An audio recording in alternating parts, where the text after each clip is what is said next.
오늘은 크고 놀라운 비밀을 보이리라 라는 말씀입니다.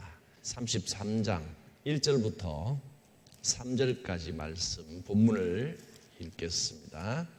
예레미야가 아직 시위대 뜰에 갇혀 있을 때에 여호와의 말씀이 그에게 두 번째로 임하니라. 이르시되 이를 행하시는 여호와, 그것을 만들며 성취하시는 여호와, 그의 이름을 여호와라 하느니가 이같이 이르시도다.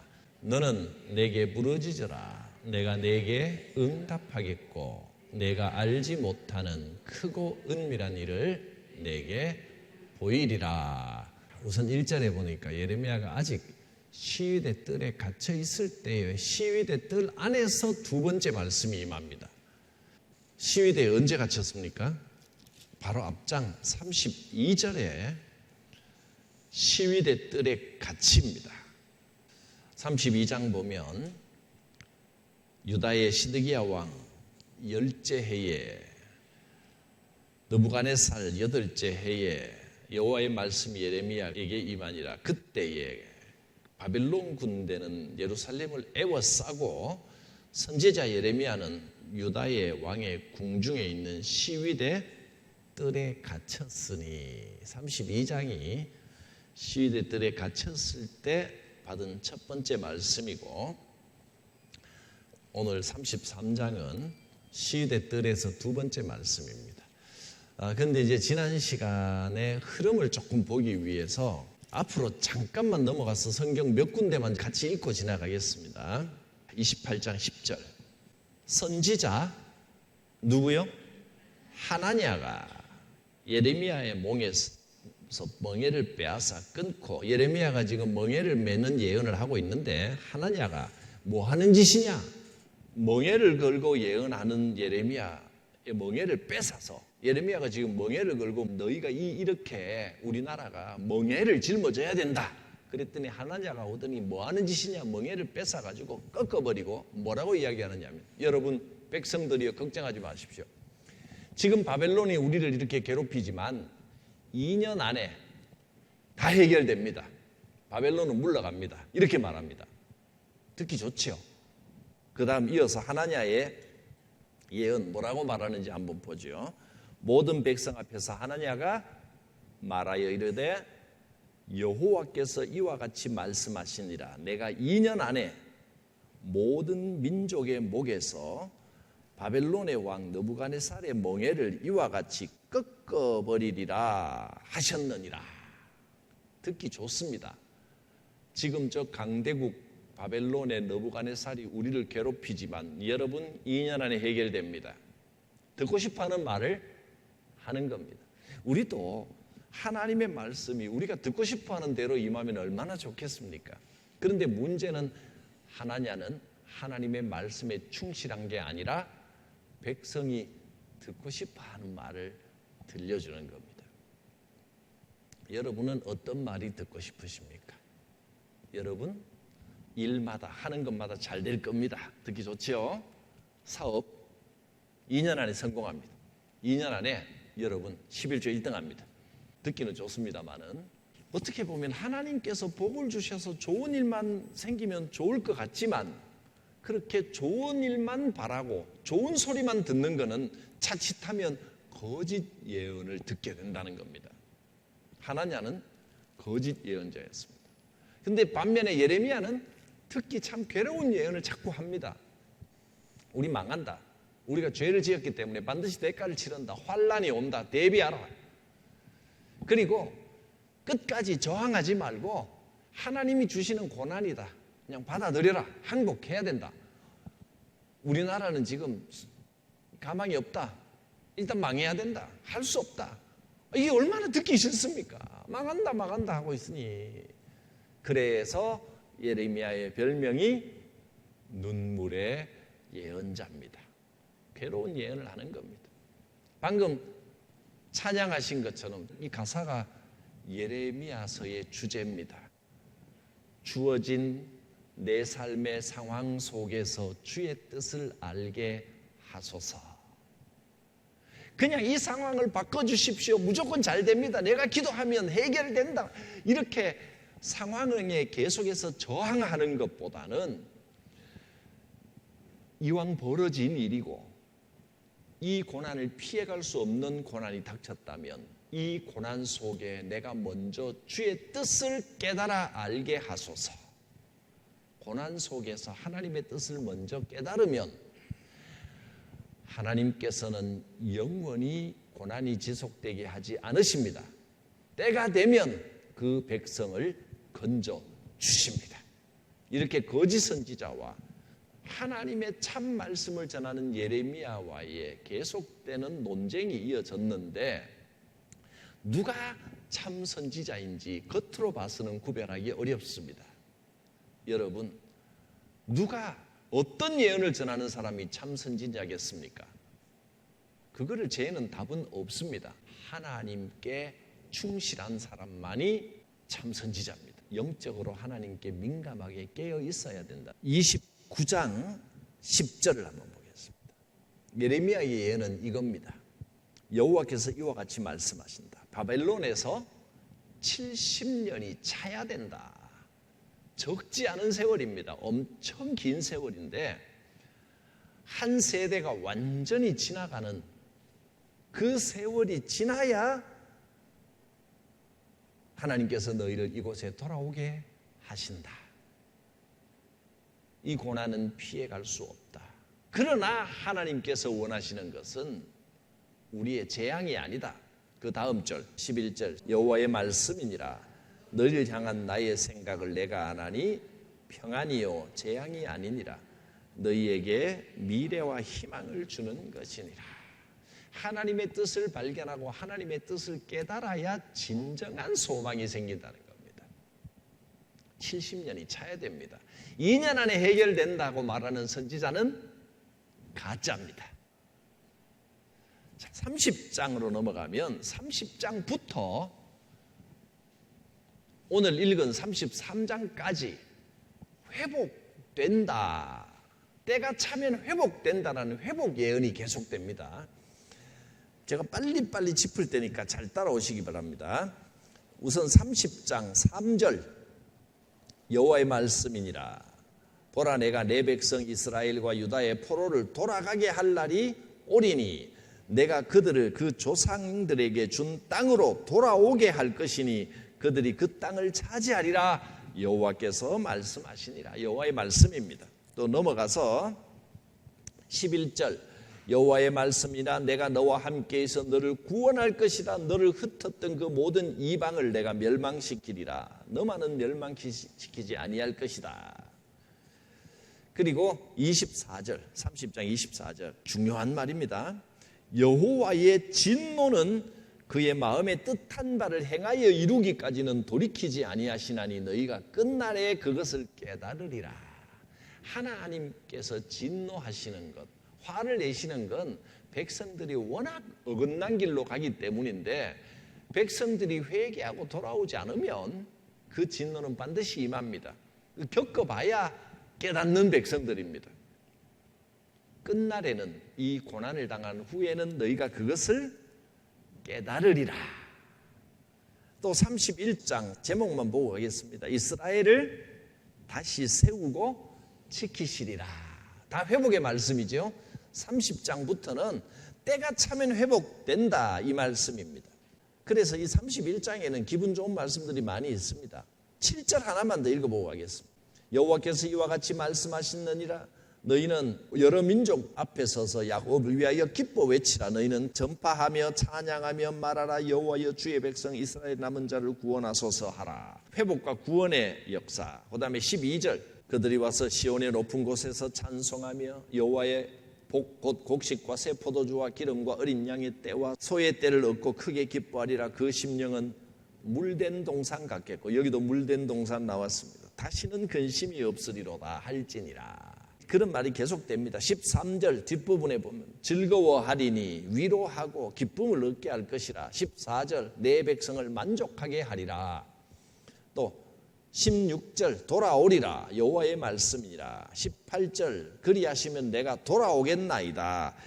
20절 그를 불쌍히 여기리라. 이런 말씀들 계속해서 회복하리라 회복하리라 회복하리라. 고난 중에 있을 때 위로가 필요하거들랑 31장을 읽으시기 바랍니다. 예레미야 31장을 별표해 놓고 고난 중에 위로가 필요하거들랑 이 고난이 지나면 하나님께서 반드시 회복시키리라 읽으시면 됩니다. 괴로우시면 31장입니다. 또 33절 31장 33절 여러 날 후에 그날 후에 내가 이스라엘 집과 맺을 언약은 이러하다. 내가 나의 법을 그들 속에 두고 그들의 마음에 기록하고 나는 그들의 하나님이 되고 그들은 내 백성이 될 것이라. 고난을 통하여 이런 역사가 옵니다. 34절 뒷부분 내가 그들의 악행을 사하고 다시는 그 죄를 기억하지 아니하리라. 여호와의 말씀이니라. 그 다음에 32장으로 가면 시위대 뜰에 갇혔습니다. 시위대 뜰에 갇힌 상태에서도 나중을 위해서 하나님께서 놀랍게 아나돗의 밭을 예레미야가 사게 합니다. 땅을 사게 만드십니다. 돌아올 날에 그의 거처가 될 땅을 사게 만드셨습니다. 그 다음에 이제 33장으로 넘어왔습니다. 우선 앞에 32장 41절, 42절 지난주에도 읽었는데 우리 37절부터 읽죠. 37절부터 42절까지 읽고 오늘 말씀으로 들어갑니다. 보라 내가 노여움과 분함과 큰 분노로 그들을 쫓아보내었던 모든 지방에서 하나님께서 우리 죄악 때문에 이를 쫓아보냈습니다. 그러나 때가 되면 그들을 모아들여 이곳으로 돌아오게 하여 안전히 살게 할 것이라. 그들은 내 백성이 되겠고 나는 그들의 하나님이 될 것이며 내가 그들에게 한 마음과 한 길을 주어 자기들과 자기 후손의 복을 위하여 항상 나를 경외하게 하고 내가 그들에게 복을 주기 위하여 그들을 떠나지 아니하리라 하는 영원한 언약을 그들에게 세우고 나를 경외함을 그들의 마음에 두어 나를 떠나지 않게 하고 내가 기쁨으로 그들에게 복을 주되 분명히 나의 마음과 정성을 다하여 그들을 이 땅에 심으리라. 여호와께서 이와 같이 말씀하시니 내가 이 백성에게 이 큰 재앙을 내린 것 같이 허락한 모든 복을 그들에게 내리리라. 할렐루야. 지금은 고난을 당한다 할지라도 하나님 내 어리석음과 내 죄악 때문에 지금은 이 큰 재앙을 만났다 할지라도 그 고난 가운데 주의 뜻을 깨달으면 하나님께서 기쁨으로 우리에게 복을 주겠다 하신 약속입니다. 고난 중에 하나님의 뜻을 깨달으시면 됩니다. 그러면 모든 것이 회복됩니다. 그냥 걱정하지 마라 잘 된다만 하고 있을 게 아니라 고난을 만났을 때 하나님의 뜻이 무엇일까 주께서 깨닫게 하기를 원하시는 그 뜻을 깨달으시면 회복됩니다. 그걸 깨닫는데 70년 걸렸습니다.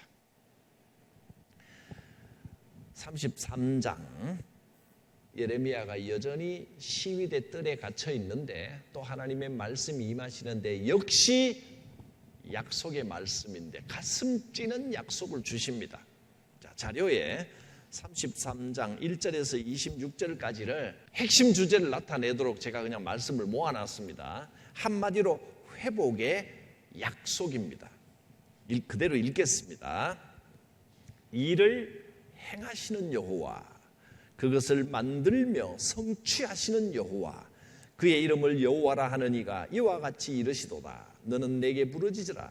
내가 내게 응답하겠고 내가 알지 못하는 크고 은밀한 일을 내게 보이리라. 크고 은밀한 일이 무엇일까요? 회복되는 것입니다. 놀라운 회복. 우리가 상상하는 것보다 더 큰 회복, 이전보다 더 큰 축복이 주어집니다.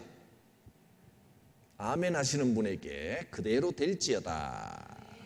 보라 내가 이 성읍을 치료하며 고쳐 낫게 하고 평안과 진실이 풍성함을 그들에게 나타낼 것이며 내가 유다의 포로와 이스라엘의 포로를 돌아오게 하여 그들을 처음과 같이 세울 것이며 내가 이 땅에 포로를 돌려보내어 지난 날처럼 되게 할 것입니다. 그날에 유다가 구원을 받겠고 예루살렘이 안전히 살 것이며 이 성은 여호와는 우리의 의라는 이름을 얻으리라. 내가 그 포로된 자를 돌아오게 하고 그를 불쌍히 여기리라. 아멘.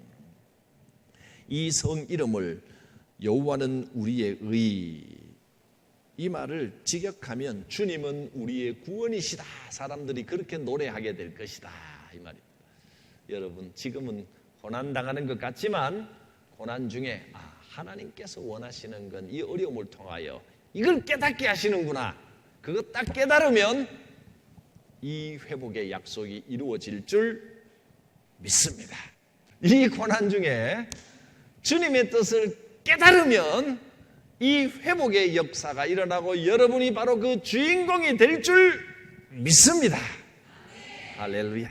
그러니까 예레미야 30장부터 33장까지가 하나님께서 어떻게 회복시키시는지를 들려주는 말씀들이었습니다. 여러분 책에다가 33장까지 회복에 대한 예언, 회복 예언이라고 적어 놓으시기를 바랍니다. 이 30장을 읽을 때 그래, 그때 가슴 뛰도록 회복된다는 예언이 드디어 시작되는구나. 그렇게 가슴 벅차게 읽으시면 되겠습니다. 34장은 시드기야 왕에 대한 예언입니다. 시드기야 왕이 유다의 마지막 왕입니다. 시드기야 왕에 대한 예언, 우선 34장 1절부터는 바벨론의 느부갓네살 왕이 쳐들어와서 예루살렘과 모든 땅 유다를 포위합니다. 에워쌉니다.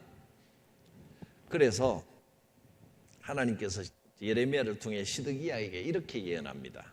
자료에 너는 바벨론으로 끌려갈 것이다. 이 지금 세 번 역석을 그대로 적은 겁니다. 유다 왕 시드기야야, 나 주의 약속을 들어라. 내가 너에게 말한다. 시드기야야, 너는 칼에 찔려 죽지 않고 평안히 죽을 것이다. 좋은 소리를 들려줬는데 위에 들어라 다음에 괄로 열고 들으면이라고 써놨죠. 물음표. 그건 성경에 있는 게 아니라 제가 적은 겁니다.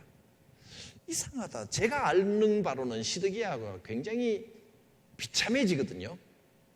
시드기야가 유다의 마지막 왕인데 유다 나라 마지막 왕들이 어떠냐면 여호야김 왕이 바벨론이 예루살렘을 에워싸고 전쟁을 하는 중에 전쟁 중에 전사합니다. 죽어버립니다. 그래서 여호야김의 아들 여호야긴이 왕이 됩니다. 근데 바벨론이 장악하고 난 다음에 여호야긴을 폐위시켜버립니다. 폐위시키고 다른 왕을 세우는데 여호야김의 동생, 그러니까 여호야긴의 삼촌이죠. 동생인 시드기야를 왕으로 세우는데 이 왕은 바벨론의 허수아비 왕입니다. 이 왕을 세워놓고 마음대로 통치를 하는 겁니다. 근데 시드기야가 그러니까 친바벨론파의 이 등살에 힘이 들기도 하고 또 친바벨론파도 처음에는 친바벨론파가 어려웠지만 그 다음에는요 견디다 못하니까 민족의 이스라엘 사람들의 성격 알잖아요. 우리 민족의 자존심이 있는데 우리가 선민인데 바벨론에게 어떻게 고개 숙이느냐. 강경파가 또 득세를 합니다. 바벨론에 항전합시다. 싸웁시다. 강경파가 여기 또 꼼짝을 못합니다. 이 시드기야는. 처음에 친바벨론 이런 정세가 있으면 그 다음에 바벨론 강경파 이렇게 이 강경파는 바벨론이 저러니까 밑에 나라 애굽을 끌어들여서 바벨론과 맞섭시다. 옛날 우리나라 정세하고 비슷하지요. 한반도 정세하고. 애굽을 끌어들여서 그래서 시드기야는 여기도 휘둘리고 저기도 휘둘리고 이름 그대로 시들시들한 시드기야입니다. 그래서 이 강경파의 말을 듣고 애굽을 끌어왔는데, 조금 이따 이제 애굽에 대한 예언이 또 나올 겁니다. 애굽의 힘을 빌어서 바벨론을 물리치려고 했는데 몇 년 애굽이 돌아가 버립니다. 처음에는 막 바벨론을 밀어내더니 그 다음에는 애굽이 여러 가지 볼 때 자기에게 별로 유리할 게 없으니까 오래 파병을 해가지고 남의 전투를 하려니까 자기들이 얻을 게 적다 싶으니까 애굽 돌아가 버립니다. 그 시드기야는 완전히 진짜 헛수합이 돼버립니다. 바벨론이 다시 쳐들어와가지고 어떻게 하느냐, 시드기야의 두 눈을 뽑고 아들들을 다 죽여버리고 바벨론 포로로 끌고 가버립니다. 근데 하나님께서는 주의 약속을 들어라, 시드기야야 너는 칼에 찔려 죽지 않고 평안히 죽을 것이다, 이렇게 말씀하시니까 제가 이해가 안 가는 겁니다. 그래서 이게 주님의 약속을 들으면 그렇게 될 것이다라는 말이 아닐까, 제가 이렇게 생각을 해보는 겁니다. 근데 물음표를 왜 해놨냐면, 아닌데 눈 뽑히고 아들 다 죽고 끌려갔지만 칼에 죽지는 않고 자기 명은 다 합니다. 포로로 잡혀갔지만 어떻게 됐다는 게 성경에 나오진 않습니다. 그러면 두 눈이 뽑히고 장님이 돼서 포로로 끌려는 갔지만 수명대로 그래도 잘 살고 그래도 그 주변 사람들의 존경은 받지 않았나, 그럼 예언대로 된 겁니다. 어느 쪽이 맞을까요? 이런 게 이제 성경에 나와 있지 않고, 들으면에서 물음표를 떼도 제가 판단하는 거고 물음표를 붙여도 판단하는 건데, 학자들도 이 예언은 들으면 이다, 아니다, 시드기야가 그렇게 평안히 죽었다는 예언이다, 학자들도 반반 나뉩니다. 그러니까 어느 것을 주장해도 맞는 이야기입니다. 목소리 큰 사람이 이깁니다. 어느 쪽일까요? 뭐 상관없습니다. 어느 쪽이든. 그래서 주석을 봐도요, 시드기야는 실제로 포로로 잡혀가서 아마 거기서 눈은 볼 수 없게 됐지만 비참한 상황에 처했지만 그래도 비교적 말년은 순탄했을 것이다 라고 보는 사람들도 있고, 그 다음에 아니다, 이건 말을 들으면 그렇게 될 것이다 라는 예언이다 라고 하는 사람도 있는데, 그건 뭐 시드기야 사정이고 우리가 거기까지 이렇게까지 신경 쓸 필요는 없을 것 같습니다. 아무튼 그런 예언입니다. 여기서 시드기야의 아들들이 바벨론 군대에 의해서 아들이 17명이 있었는데 한 자리 다 죽습니다. 다 죽여버리고 눈을 뽑고 너 왜 친애굽 정책을 펼쳤느냐 이거죠. 괘씸하다 이거죠. 그래서 바벨론 포로로 끌려가는데 정확한 건 아니지만 전해오는 이야기에 그 아들 중에 한 명이 살아남아서 도망쳤다라고 하는 주장을 하는 사람이 있습니다. 성경에는 안 나옵니다. 이런 정치적으로 긴박한 상황에 꼭 이런 사건들을 이야기하는 사람들이 있죠. 그 아들 하나가 살아남아서 도망을 쳐서 일족을 이루는데 어디로 도망쳤느냐 하면, 이건 제 이야기가 아니고 이렇게 주장하는 사람이 있다는 겁니다. 그리고 이렇게 주장하는 사람들의 무리가 오늘날 한 종파를, 엄청난 종파를 이루었습니다. 시드기야의 아들 하나가 도망쳐서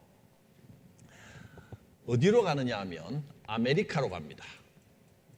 지금의 아메리카로 가서 아메리카 원주민이 인디언의 조상이 됩니다. 되었다고 주장을 하는 겁니다. 빨간색으로 적었습니다. 믿거나 말거나기 때문에. 시드기야의 아들, 이 사람은, 그래서 이 아메리카 원주민은 유대인 혈통이라는 겁니다. 그리고 요 예언을 보면 이 예언을 들으면이 아니라 시드기야는 불운의, 유대 나라의 마지막 불운의 왕이었지만, 그러나 하나님의 예언대로 그 마지막은 평안하고 주변 사람들에게 인정받았으니까 괜찮은 사람으로 보는 겁니다. 그래서 아메리카 인디안들, 이 사람들도 괜찮은 사람으로 보는 겁니다. 이후의 역사들을 쭉 기록해서 한 장에다가 모아서 금판에다가 기록한 사람이 있습니다. 이 역사 중에 여러 두루마리도 있고 뭐 돌에 흙에도 적고 토기에도 적고 많은 역사와 기록들이 있었겠죠. 이 기록들을 다 모아서 금에다가 새겨놓은 많은 양들을 다 집대서 금에다가 새긴 사람이 있는데 그 사람 이름이 누구냐 하면 몰몬입니다. 이 금판에 기록된 게 몰몬경이라는 겁니다.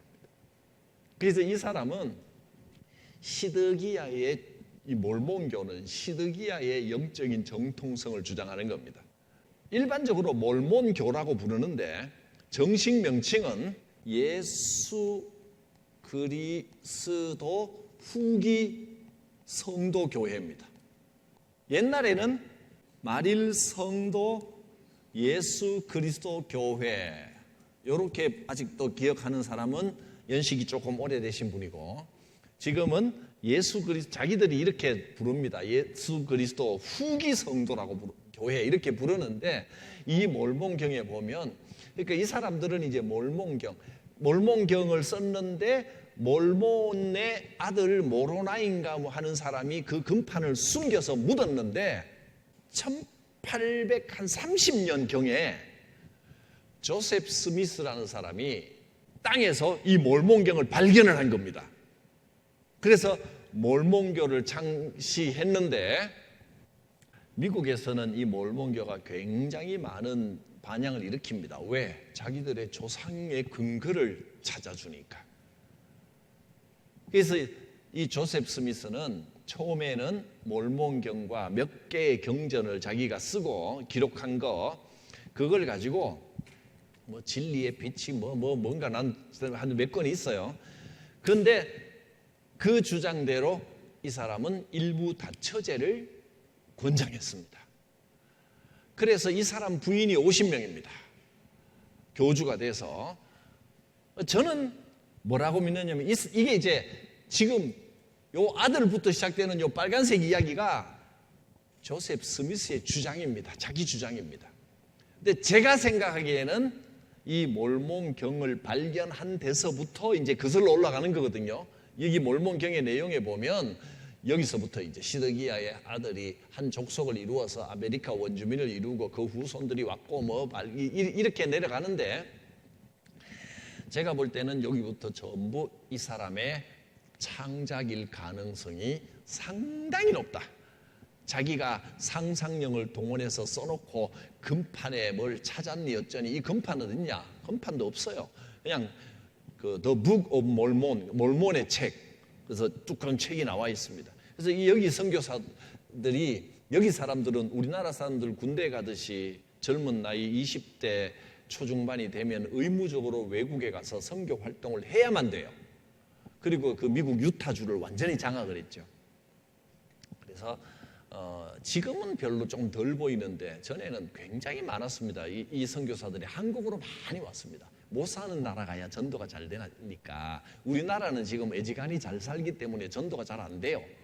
그래서 우리나라 외국 사람이 왔다 그러면 대단해 보이고 괜찮아 보이고 막 또 영어 회화 배우려고 막 찾아가서 넘어가고, 하얀 양복에 까만 바지 딱 입고 명찰 달고 007 가방 들고 남자 둘이 젊은 잘생긴 외국인들이 이렇게 다니면 그게 몰몬교였습니다. 이 시드기야부터 출발하는 이야기가 좀 길게 했습니다. 창작입니다. 미국 국가주의 기독교라고 보면 되겠습니다. 그런데 기독교라는 말을 붙이기에도 성경은 권위 있는 책 중에 하나지, 내가 볼 때는 자기가 창작한, 본인은 발견했다고 주장하는 그 책의 그 중간에 역사에 성경 갖고 배치되는 말도 안 되는 이야기들 많은데, 저도 그거 다 읽어보지는 않았습니다. 대충 넘겨는 봤지만 성경 보기도 바쁜데 그거 언제 정독하고 있겠습니까? 말도 안 되는 내용들이 많이 있습니다. 몰몬 교리는 나중에 기회 있으면 보더라도 그거 자세히 볼 건 없고요. 시드기야하고 연결이 있다, 관련이 있다. 다음에 34장 8절에서 22절, 언약을 지키지 않는 백성들이 겪을 심판, 너희가 왜 이 고난을 겪어야 되느냐 하면 하나님의 언약을 지키지 않기 때문이다. 그 중에서도 제일 중요한 게 뭐냐면 안식일, 안식년, 희년, 하나님이 정하신 절기. 하나님께서는 절기 자체가 중요한 건 아니다 하시면서도 백성들은 절기를 지키면서 하나님과 함께하는 습관을 반드시 가져야 된다 하셨습니다. 그러니까 오늘날과 연결해서 생각하면 딱 이겁니다. 하나님께서는 예배 자체를 중요하게 여기지는 않으십니다. 그런데 예배를 철저하게 드리면서 하나님을 잊지 않고 하나님과 함께 하기를 하나님은 기뻐하십니다. 예배가 전부는 아니지만, 예배가 절대적인 건 아니지만, 예배 한 번 안 드린다고 큰일 날 건 없지만, 예배의 습관을 놓치면 하나님의 진노를 피할 수 없을 것이다. 그러니까 여러분, 주일을 귀하게 여길 줄 알아야 됩니다. 주일 예배를 목숨보다 소중히 여기는 그 신앙 전통을 잘 이어가야 됩니다. 현대가 될수록 이 형식, 절차 이런 걸 별로 중요하게 생각하지 않는, 마음만 있으면 되지라는 게 너무 강해져서 형식을 너무 소홀히 여깁니다. 물론 성경은 형식보다 마음이 중요한 거다라고 말씀하시면서도, 그러나 이 형식은 우리의 마음을 지키기 위하여 우리가 지킬 수 있는 한 최대한 지켜야 된다. 그거 지키지 않으면 여호와의 진노를 피할 길이 없다 하셨습니다. 주일 예배를 귀하게 여기는 이에게 축복이 있을지어다.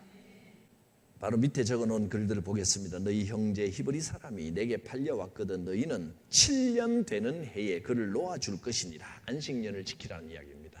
안식일은 자유의 해입니다.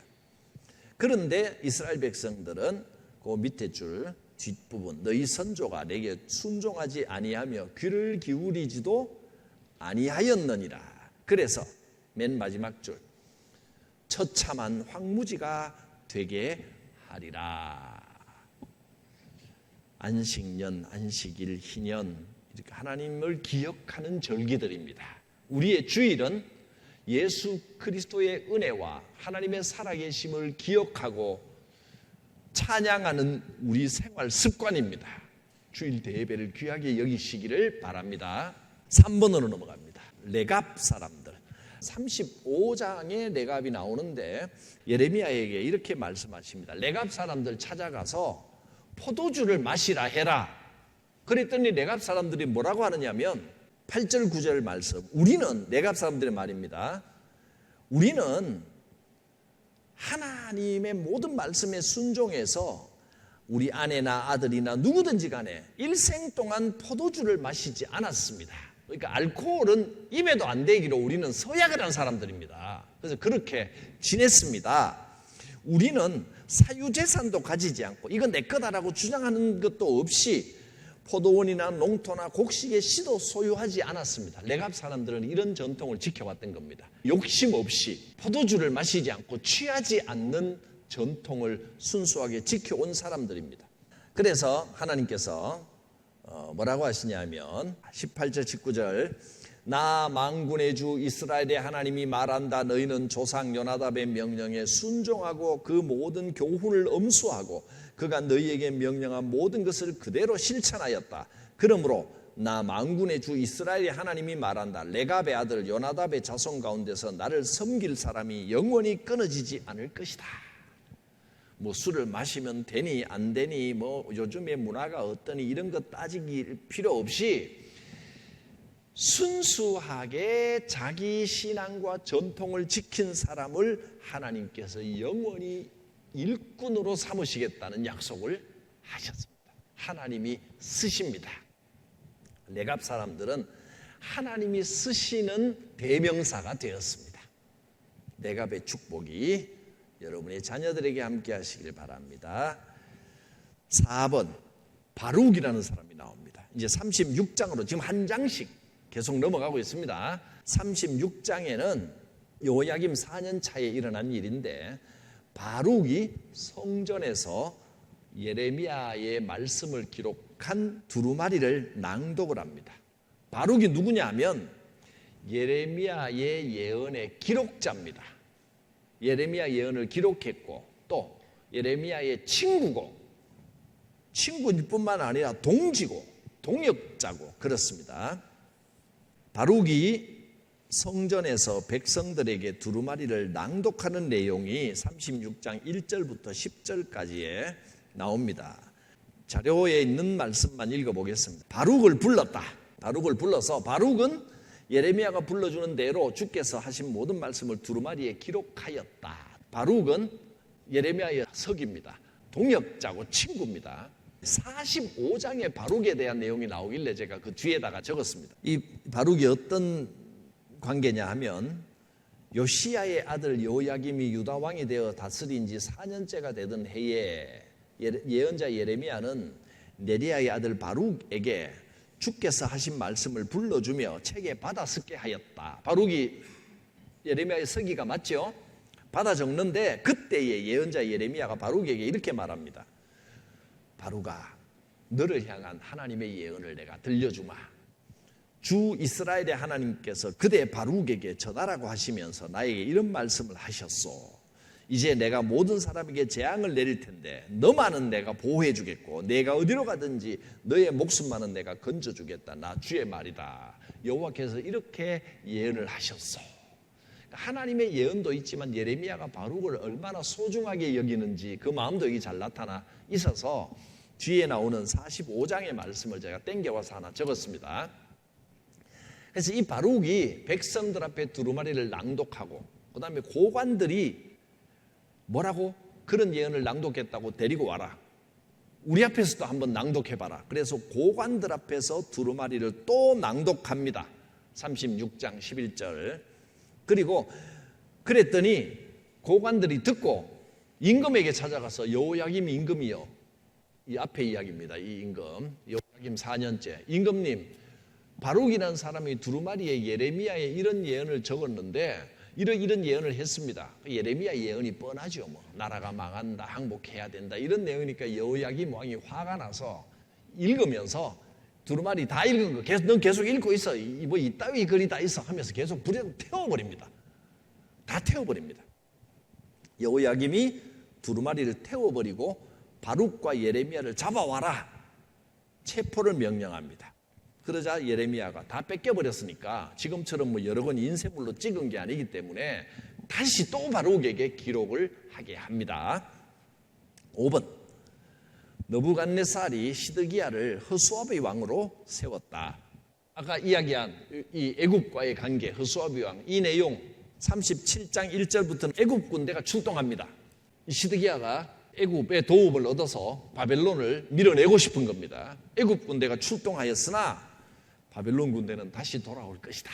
말씀을 읽습니다. 시드기야 왕이 셀레미야의 아들 여호갈과 마세야의 아들 제사장 스바냐를 선지자 예레미야에게 보내 청하기를 너는 우리를 위하여 우리 하나님 여호와께 기도하라 했는데, 바로의 군대가 이미 이집트에서 출동했고 예루살렘을 포위했던 바벨론 군인들은 그 소식을 듣고 예루살렘에서 퇴각을 했습니다. 포위했다가 포위를 풀었습니다. 애굽의 도움을 좀 받았죠. 그러나 예레미야의 예언입니다. 바벨론 군대는 다시 와서 이 도성을 공격하여 점령하고 불질러 버릴 것이다. 바벨론 군대가 틀림없이 너희에게 떠나갈 것이라고 생각함으로써 자신을 속이지 마라. 그들은 절대로 철수하지 않는다. 이게 예레미야 예언입니다. 다시 돌아온다. 그러니까 여러분, 강경파들이 볼 때 지금은 강경파가 힘을 얻었습니다. 애굽의 힘을 빌려서 바벨론을 칩시다 하는 강경파가 힘을 얻었습니다. 예레미야가 자꾸 이런 예언을 하니까 얼마나 밉겠습니까? 예레미야 저거 자꾸 듣기 쓰는 소리만 한단 말이에요. 그래서 예레미야가 결국 감옥에 갇힙니다. 바벨론 군대가 바로의 군대 때문에 예루살렘에서 철수하였을 때 한 수문장이 있었는데, 예언자 예레미야를 붙들고 당신 지금 바벨론 군대에게 항복하러 가고 있는 거 아니요? 라는 제명을 씌워서 이 예레미야가 친바벨론파라고 지금 오해를 받는 겁니다. 예레미야가 바벨론에게 항복해야 됩니다. 바벨론이 우리를 망하게 할 겁니다. 바벨론이 힘을 얻을 겁니다. 자꾸 이런 이야기를 하니까 예레미야는 친바벨론주의자처럼 들리겠죠. 그래서 강경파가 힘을 얻고 있으니까, 반바벨론파가 힘을 얻고 있으니까 시드기야가 원래는 바벨론이 왕으로 세웠지만 허수아비 왕으로 세웠지만 애굽의 힘을 빌리려고 하고 애굽을 빌어서 강경파의 말대로 바벨론을 물리치려고 하니까 바벨론을 반대하니까 예레미야가 친바벨론파처럼 오해를 자꾸 받게 됩니다. 그래서 당신 바벨론 군대에게 항복하러 가고 있는 거 아니요? 라는 제명을 씌워서 체포하여 고관들에게 데려갔다. 고관들은 예레미야에게 화를 내며 그를 때린 다음에 서기관 요나단 관저에 있는 구치소에 예레미야를 감금했습니다. 그곳에 지하 감옥이 있었는데 예레미야가 오랫동안 지하 감옥에 갇혀 있었습니다. 예레미야의 인생도 참 험난합니다. 그러다가 예레미야가요, 감옥뿐이 아니라 구덩이에 갇힙니다. 물 없는 웅덩이에. 대신들이 왕에게 말합니다. 이 사람은 마땅히 사형에 처해야 됩니다. 그가 이런 말을 해서 아직도 이 성에 남아있는 군인들의 사기와 온 백성의 사기를 떨어뜨리고 있습니다. 이 사람은 참으로 이 백성의 평안을 구하지 않고 재앙을 재촉하고 있습니다. 그랬더니 시드기야 왕이 어떤 입장인지를 딱 보여주는 말입니다. 그가 여기에 있소. 죽이든 살리든 그대들 뜻대로 하시오. 나에게 무슨 힘이 있다고 그대들에게 반대를 하겠소. 참 불쌍한 왕이죠. 시드기야의 상황이 딱 보이십니까?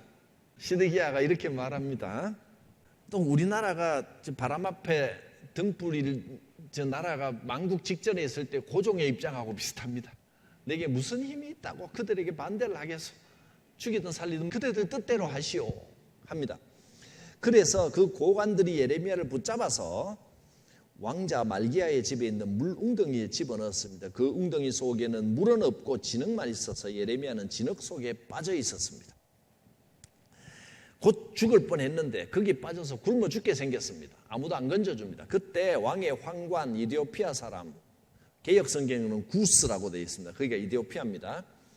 에벤멜렉이라는 사람이 왕에게 가서 높으신 임금님, 저 사람들이 예언자 예레미야에게 한 일은 모두 악한 것들입니다. 그들은 예레미야를 물 웅덩이 속에 집어넣었으니 그가 거기서 굶어 죽으면 어떡합니까? 이랬어야 되겠습니까?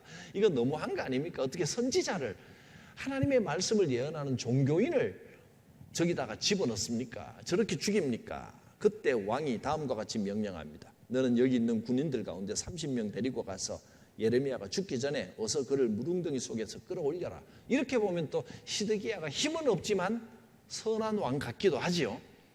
근데 선한 왕이라기보다는 불쌍한 왕입니다.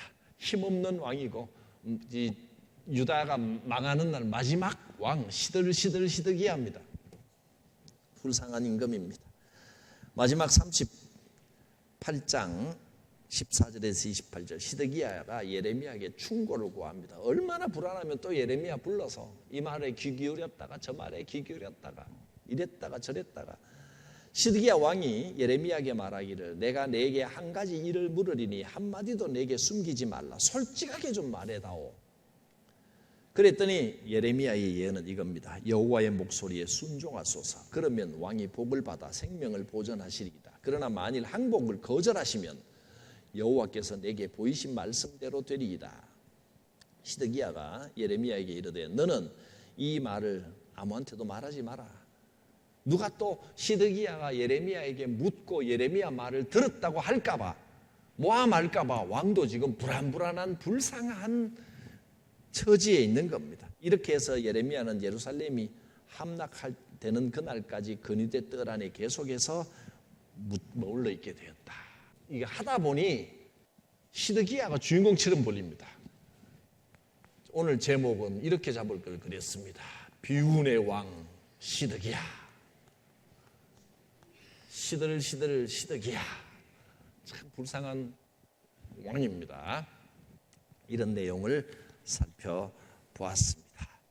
이제 다음 주는 39장부터 할 수 있으면 마지막까지 좀 주제들만 모아서 예레미야를 마무리할 수 있을 것 같습니다. 이런 격변기에 환난 가운데 우리가 어떻게 해야 될까? 답은 하나님 말씀에 귀를 기울이고 주의 뜻에 민감한 것밖에 없습니다. 그냥 무조건 이런 게 옳다, 무조건 저런 게 옳다, 어떤 상황에든 갖다 대면 정답이 되는 그런 답은 없습니다.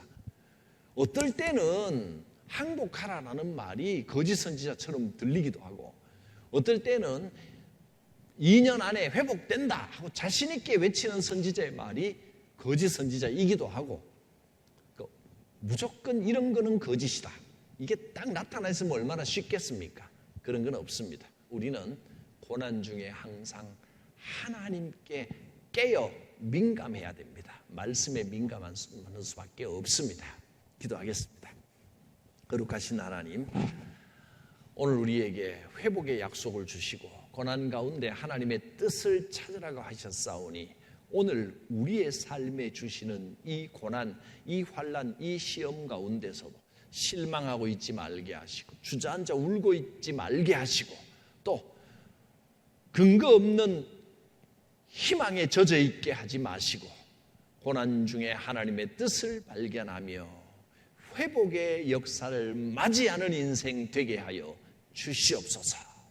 우리 구주 예수 그리스도의 구원의 은혜와 살아계신 하나님의 사랑하심과 성령의 교통하심이 성도들 머리 위에, 가정과 생업과 교회 위에 충만히 임하시기를 축원하옵나이다. 아멘.